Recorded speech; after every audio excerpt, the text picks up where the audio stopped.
Okay,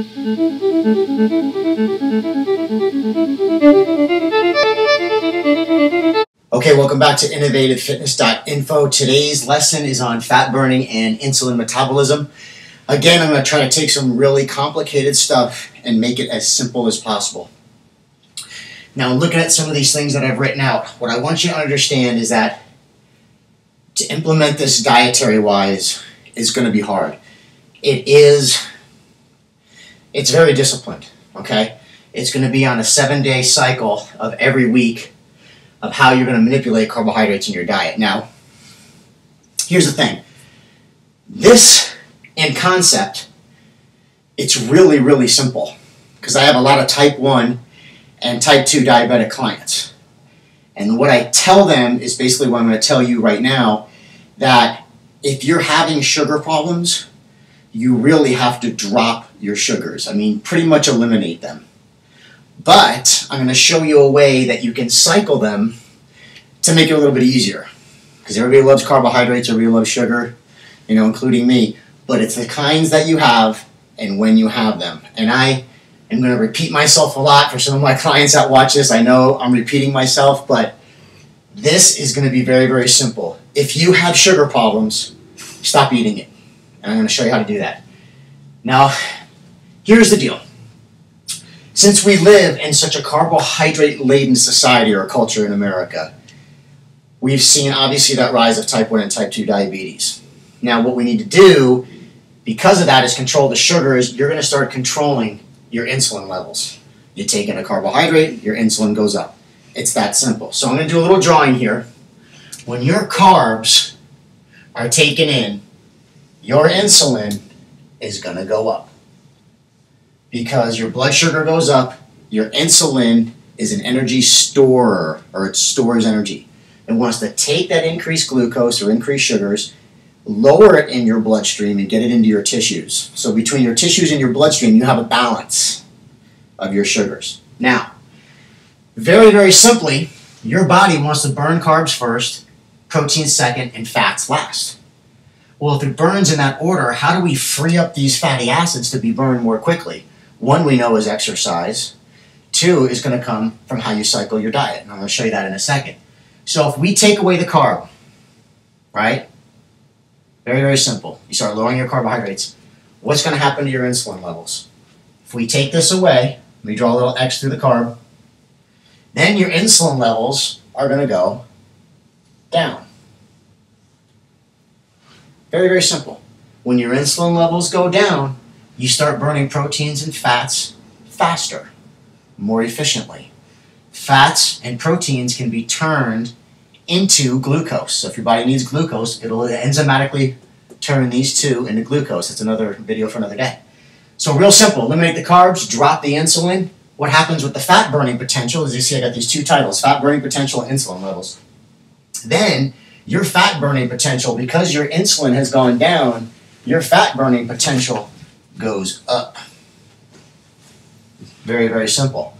When your insulin levels go up, your fat burning potential goes down. Insulin high, fat burning potential drops. Insulin low, fat burning potential goes up. Very simple. Completely opposite. This varies from person to person, depending genetically how gifted you are with handling insulin, how your body makes it, produces it, handles it at the cellular level, at the receptor site on the cell membrane, which I have on other videos, all of that. So this can vary from person to person, but for the most part, what I see is everybody's carved out. We got to learn how to cycle it. Okay, so how do we cycle it? What are our proteins and our fats? If we're going to slow down on the carbohydrates, what are the proteins and fats that we're going to eat? Over here, proteins will be any animal product, as you know. Your proteins, your vegetables, and your essential fats that I have written down here. Your proteins can be any animal that you want, raised as humanely as possible, as organic as possible, as lean as possible, and sometimes get some real fatty pieces of beef sometimes. You need those saturated fats. Another video for another day. Vegetables, colors of the rainbow. I'm huge on colors of the rainbow. I always say that. Your red, your orange, your greens, your yellows. Purple colored foods contain all of those various phytonutrients, which are nutrients that are made in the sun, so it's sun energy. high antioxidant powers, high fiber powers. Vegetables are also muscle builders and cleansers at the same time, so your body needs that. Proteins, vegetables, and because you're dropping your carbs, energy levels can start to drop as well, but your body will start to free up fats to be burned. You're going to need other fats. I got fish and flaxseed oils written down here. These are essential. These are essential fats because your body does not produce them. There's also coconut oils, which you can use for cooking on medium heat, and olive oils and all that as well. But for the most part, I'm keeping it simple, fish and flaxseed oils that you will take with every meal. This is how it works. There's a 7-day carb cycle. Here's 1, 2, 3, 4, 5, 6, 7 days, and I have written no carb, no carb, no carb, high carb, low, low, low carb. Now, you can pick any day you want. For me personally, what I like to do, the first 3 days of your 7-day cycle is you're going to have no carbs, and I mean nothing. Proteins and vegetables only. So what I did was Wednesday, Thursday, and Friday, if you can read that. Day 1, 2, and 3 was Wednesday, Thursday, Friday for me. Every Wednesday, Thursday, and Friday, I would carb deplete. By Saturday, right here, I'm day 4.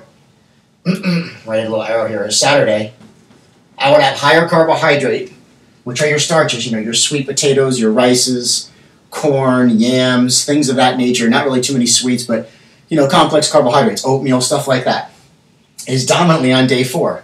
So I've created some depletion of carbohydrates, and then I put some more carbohydrates back in my system. And then day 5, 6, and 7, which would be Sunday, Monday, Tuesday, for my particular cycle, I drop the carbs down again, but it's low. Probably about, I'd say 100 grams a day, 150 grams a day at the most, which is like 400 calories or something like that at the most for the day. Do not be afraid to eat when you're doing this. Don't worry about your calories right away off the bat. Just eat when you're hungry. When you do your high carb day on day 4, don't completely pig out on carbs and like this massive bowl of rice because you haven't had carbs in so long. Have the smaller frequent meals all day long, mostly carbohydrates on this day. Smaller, more frequent meals, obviously, with your protein and vegetables on your 0 carb days.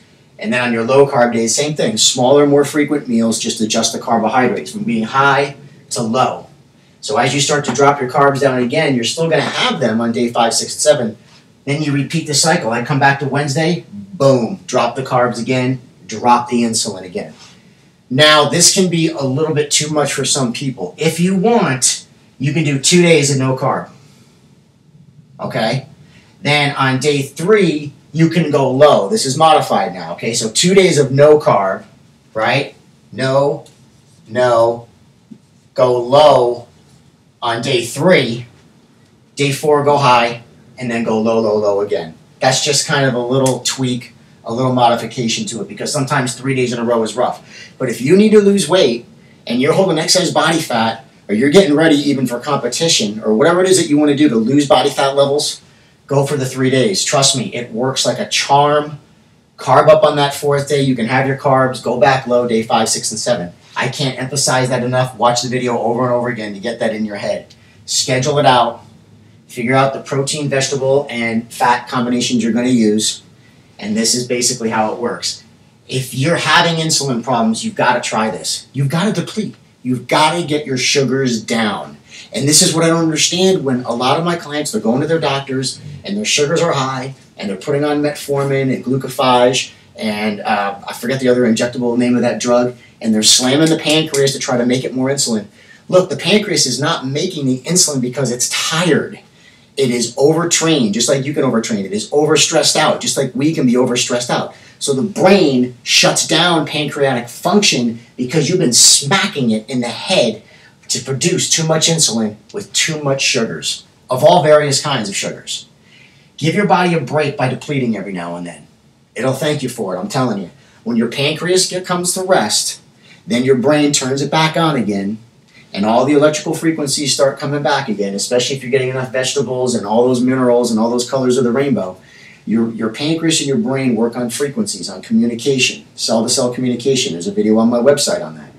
Once you rest your pancreas, then the frequencies can come back. The brain will tell it to start making more insulin if the nutrients are there.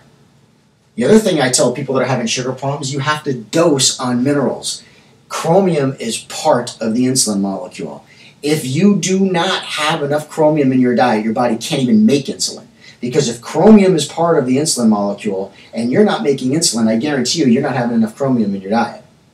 Now, chromium is not really an essential nutrient, but when it comes to sugar metabolism, it is. So if you're having sugar metabolism problems, it becomes essential for you for a while, for at least a period of time. So what I always suggest with my oils is fish and flaxseed oils all the time.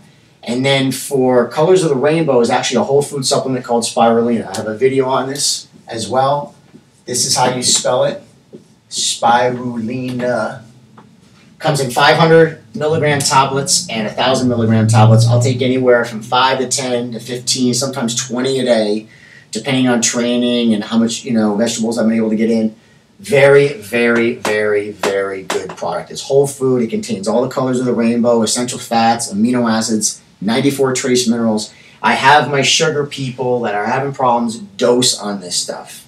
You have to dose on this stuff. It works well. This is where epigenetic medicine comes in on a nutritional level. This is getting the right vibrational frequencies in your body. This is getting your brain to communicate with all of your organs the way they're supposed to. Your heart, your cardiovascular system, your lungs, veins, arteries, capillaries, pancreatic output with glucagon and insulin and ghrelin and all the enzymes, all the alkalizing enzymes that come from your pancreas. You need all of this. People are walking around and they're just tired and they're full of pain and inflammation is because they're not controlling insulin. One of the most powerful hormones in the body. Every cell in your body has a receptor site for insulin. Therefore, it affects every single cell in your body, which means it affects all of you. Control your sugars, control your fat burning, and that's about it. If you have any questions, you can blog on my site. You can contact me on my website, and all my information is on the website. Just contact me any way, shape, or form. I hope this blessed you. God bless you. Have a great day. Bye-bye.